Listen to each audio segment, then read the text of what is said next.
నమస్కారం. పులి కన్ను వైడ్ ఐ ఛానల్లోకి మిత్రులందరికీ స్వాగతం. హిజ్రాలకు సంబంధించి నిన్న జరిగిన ఒక సంఘటన తిరిగి సమాజంలో చాలా ఆందోళన కలిగిస్తూ ఉన్నది. అందరూ విస్తుపోతున్నారు. ఒక 30 మంది హిజ్రాలు ఒక వ్యక్తిని పట్టుకొని నిన్న అర్ధరాత్రి పూట దాదాపు 30 మంది అతన్ని వేధించి అతని దగ్గర డబ్బులు లేకపోయినా కూడా అతని ఫోన్లో నుంచి బలవంతంగా 30,000 రూపాయలు వాళ్ళ అకౌంట్లోకి ఫోన్పే ద్వారా మార్చుకున్నారు. అప్పటిదాకా అతన్ని హింసించారు. ఇలాంటి ఘట్టాలు కోకొల్లలుగా మనకి వస్తూ ఉంటాయి. ముఖ్యంగా హైదరాబాద్ నగరంలో పెళ్లి జరిగిన, సత్యనారాయణ స్వామి వ్రతం జరిగిన, ఒక ఇంటి ముందు ఏదైనా శుభకార్యానికి సంబంధించి ఒక పందిరి కనపడ్డా, తోరణపాకు కనపడ్డా వాళ్ళు వచ్చి వాలిపోతారు. సామాజిక మాధ్యమాల్లో వీళ్ళు చేసినటువంటి ఆగడాలు కొల్లలుగా మనకు కనిపిస్తూ ఉన్నాయి. ముఖ్యంగా ఒక వ్యక్తి సామాజిక మాధ్యమంలో పోస్ట్ చేసిన దాన్ని బట్టి చూస్తే వాళ్ళ ఇంట్లో పెళ్ళి కుదిరింది. రేపు పెళ్ళి అనగా ఈ రోజున వాళ్ళు పందిరి వేశారు, తోరణపాకు కట్టారు.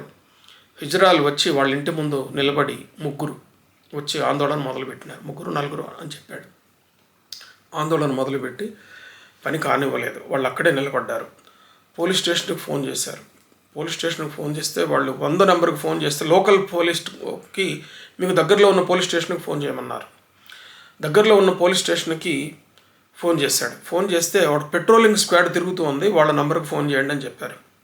పెట్రోలింగ్ స్క్వాడ్కి ఫోన్ చేశాడు. పెట్రోలింగ్ స్క్వాడ్కి ఫోన్ చేస్తే మేము దూరంలో ఉన్నాం, తొందరలోనే వస్తున్నాం అని చెప్పారు. కానీ వాళ్ళు రాలేదు. ఈ లోపల వాళ్ళ ఆగడాలు ఎక్కువైపోయినాయి. 25,000 రూపాయలు బలవంతంగా అతని దగ్గర నుంచి గుంజుకున్నారు. నేను స్వయంగా చందానగర్లో, మేము ఇంతకుముందు నివసించినటువంటి చందానగర్లో స్వయంగా చూశాను. మా అబ్బాయి పెళ్ళప్పుడు చాలా యాగీ చేశారు. అట్లాగే మా బంధువుల పెళ్ళప్పుడు మేమందరూ నిలబడ్డాం. కుర్రోళ్ళు అందరూ కూడా నిలబడ్డారు, మేము కూడా నిలబడ్డాం. అక్కడ సత్యనారాయణ స్వామి వ్రతం ఇంటి గృహప్రవేశం జరిగింది. అక్కడి నుంచి బీరంగూడ దగ్గర అన్నమాట జరిగింది ఇది. మొత్తం వచ్చారు, 4 వచ్చారు. వాళ్ళు వచ్చారు. అరే ఫోన్లు పోలీసులకు ఫోన్ చేయారంటే చేసుకోండి, మేమేం బలపడతాం, వాడిని రాని, వాడు ఏం చేస్తాడు ఇక్కడికి వచ్చి అని చెప్పి అన్నారు. 10,000 ఇచ్చిన దాకా వాళ్ళు పోలేదు. ఇలాంటి సంఘటనలు నేను కళ్ళతో చూసినవే మా ప్రాంతంలో చాలా జరిగినాయి. ఇది వాళ్ళు ఎంత పేదవాళ్ళైనా సరే, వాళ్ళు చాలా కష్టం మీద పెళ్లి చేసుకునే వాళ్ళు కూడా వాళ్ళు 15,000, 20,000, 30,000 అక్కడ ఉన్నటువంటి దీన్ని బట్టి వాళ్ళు అడుగుతారు. అంతేకాదు తీసుకున్న తర్వాత వాళ్ళు బయట గోడ మీద వాళ్ళ సంతకం చేస్తారు. వాళ్ళ పెన్నులు ఉంటాయి, వాళ్ళ దగ్గర పెన్నులు ఉంటే పేరు రాసి కింద వాళ్ళ నంబర్లు కూడా ఉంటాయి, ఆ నంబర్లు వేస్తారు. అంటే వాళ్ళు చెప్తారనమాట, ఇక్కడ ఒకసారి మేము పేరు రాసిన తర్వాత ఇంకా మళ్ళీ మీ దగ్గరికి ఎవరు రారండి అని చెప్తారు. వాళ్ళకి ఇదనమాట. అంతేకాకుండా నేను దాదాపు ఒక 15 సంవత్సరాల పాటు కుప్పం హైదరాబాద్ మధ్యలో ప్రయాణం చేశాను, రైలు ప్రయాణం 2 వారాలకు ఒకసారి వచ్చేవాడిని. బెంగళూరు నుంచి హైదరాబాద్ వచ్చేసరికి తెల్లవారి 4-5 గంటలకల్లా శంషాబాద్ ఆ ప్రాంతం, షాద్నగర్ ఆ ప్రాంతానికి వచ్చేది ట్రైన్. షాద్నగర్లో వీళ్ళు ఎక్కేవాళ్ళు.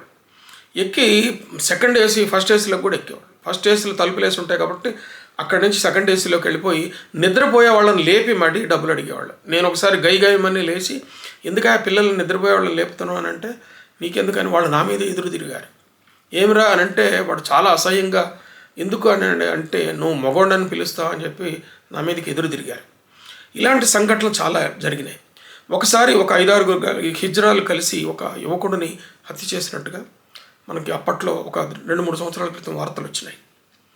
అట్లాగే హవేలీ హిజ్రాలు మా మీద దాడి చేస్తున్నారని, మమ్మల్ని బలవంతం చేస్తున్నారని, హవేలీ హిజ్రాలు మేము ఏ మతాన్ని ఆచారాలు పాటించడానికి వీల్లేదని చెప్పి వాళ్ళు హిజ్రాల మీద దాడి చేస్తున్నట్టుగా వాళ్ళు కూడా పోలీస్ స్టేషన్కి వచ్చి కంప్లైంట్ చేశారు. సరిగ్గా సంవత్సరం క్రితం బంజారా హిల్స్ పోలీస్ స్టేషన్ ఎదురుగా 2 హిజ్రాల గ్రూపులు వాళ్ళు చాలా తీవ్రంగా కొట్టుకున్నారు. ఒకళ్ళు పెట్రోల్ పోసుకొని ఆత్మహత్యా ప్రయత్నం కూడా చేశారు. చాలా పెద్ద మెనాస్గా తయారైపోయింది అనమాట.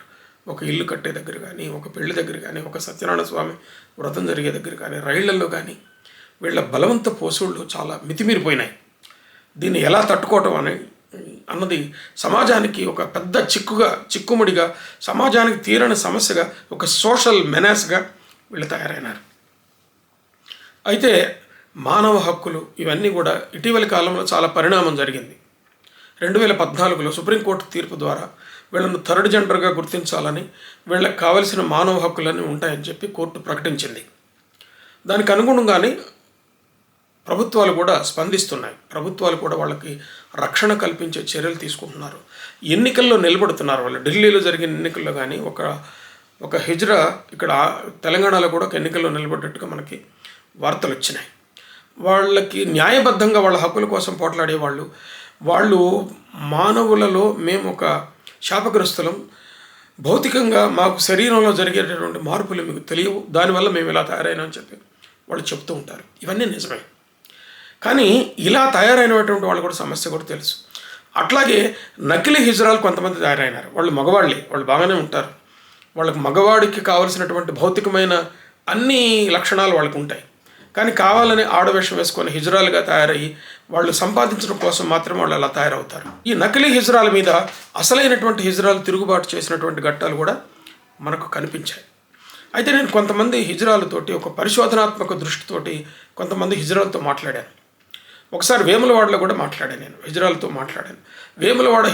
వేములవాడలో వాళ్ళకి కొన్ని ఆచారాలు సంప్రదాయాలు ఉంటాయి. దీని వెనుక చాలా జానపద సాహిత్యము, చాలా జానపద సంస్కృతి కూడా ఉన్నది. వాళ్ళు అక్కడ శివుడి కళ్యాణం జరుగుతుంటే శివుడి కళ్యాణం జరిగే ఘట్టంలోనే హిజ్రాలు ఒకళ్ళు తల మీద జీలకర్ర బెల్లం పెట్టుకొని వాళ్ళే తాళ్ళు కట్టుకొని పెళ్లి చేసుకుంటారు. అంటే శివుడితో పెళ్లి జరిగినట్టు లెక్క అన్నమాట. అట్లాగే ఆర్టిఫిషియల్గా కాస్ట్రేషన్ చేసి హిజ్రాలుగా తయారు చేసే క్యాంపులు కూడా కొన్ని ఉంటాయి. ఒకప్పుడు అలంపూర్ కొజ్జాలు అని ఒక పేరు అన్నమాట. వాడు అలంపూర్ కొజ్జాలు వస్తున్నారా అని చెప్పి ఒక పేరు. అలంపూర్లో ఇలాంటి ఆచారాలు ఎక్కువ జరిగాయట. అలంపూర్లో నేను కొంత పరిశోధన చేశాను. అక్కడ వాళ్ళు చెప్పింది ఏంటంటే అందరికంటే చాలా నిష్టగా దీనిగా తయారయ్యే వాళ్ళని అలంపూర్ హిజ్రాలు అంటారట. అలంపూర్లో ఒకప్పుడు ఇట్లా ఒక క్యాంపు లాగా ఉండి తయారయ్యేవాళ్ళట వాళ్ళు. వీళ్ళ వెనక రకరకాల ఆచార వ్యవహారాలు కూడా ఉన్నాయి. నేను వేములవాడలోను, ఆ తర్వాత వేరు ప్రాంతాల్లోను, హైదరాబాద్లో కూడా నేను కొంతమంది మాట్లాడాను.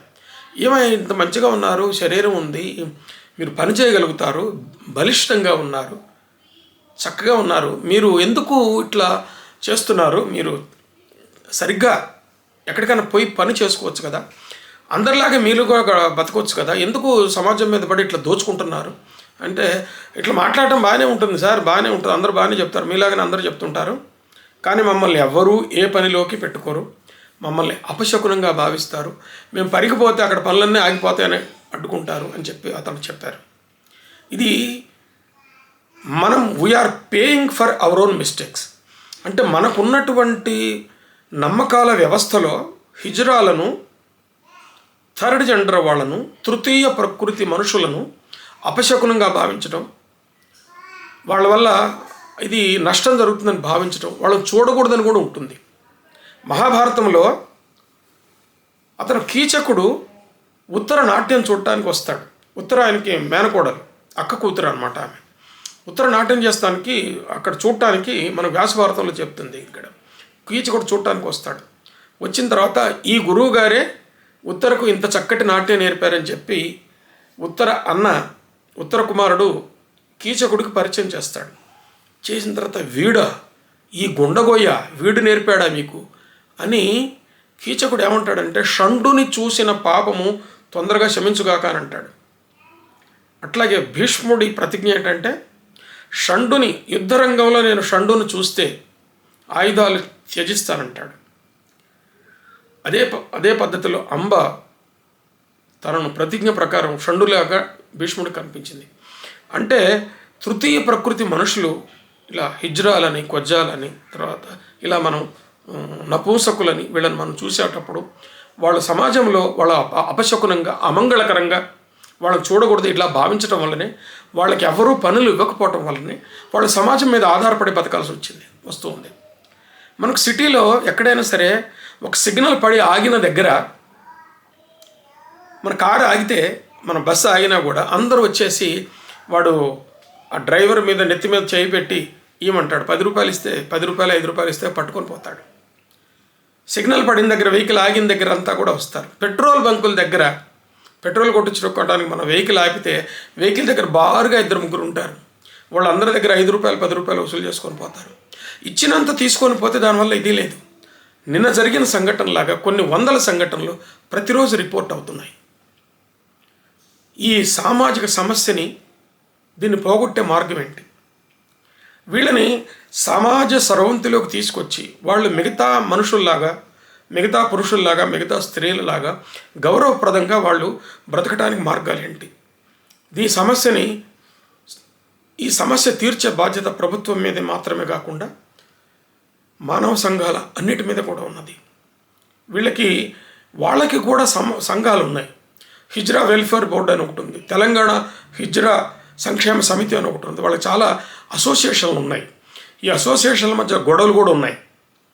కాబట్టి ఈ అసోసియేషన్ నాయకులను పిలిచి పౌర సంఘాలు, ప్రభుత్వాలు కూర్చొని మాట్లాడి ఇలాంటి దౌర్జన్యాలు జరగకుండా వాళ్ళలో ఒక మంచి అవగాహన కల్పించి వాళ్ళను పనిలోకి పెట్టుకుంటే వాళ్ళు రకరకాల ఉద్యోగాల్లోకి వస్తే నష్టమేమి లేదని చెప్పడం, వాళ్ళలో విద్యావంతులు కావటానికి, సంస్కరణలు చేయడానికి, వాళ్ళలో సంస్కరణలు తీసుకురావడానికి, వాళ్ళను విద్యావంతులను చేసి మిగతా స్త్రీ పురుషుల్లాగా ఈ తృతీయ ప్రకృతి వాళ్ళను కూడా ప్రధాన స్రవంతిలో వాళ్ళు రకరకాల ఉద్యోగాలు చేసుకున్నట్టుగా సమాజం వాళ్ళని ఎంకరేజ్ చేస్తే ఈ సమాజం మీద జరుగుతున్నటువంటి ఈ దౌర్జన్యకాండ, ఈ మెనాస్, ఈ సామాజిక సమస్య పోయేటటువంటి అవకాశం ఉంటుంది.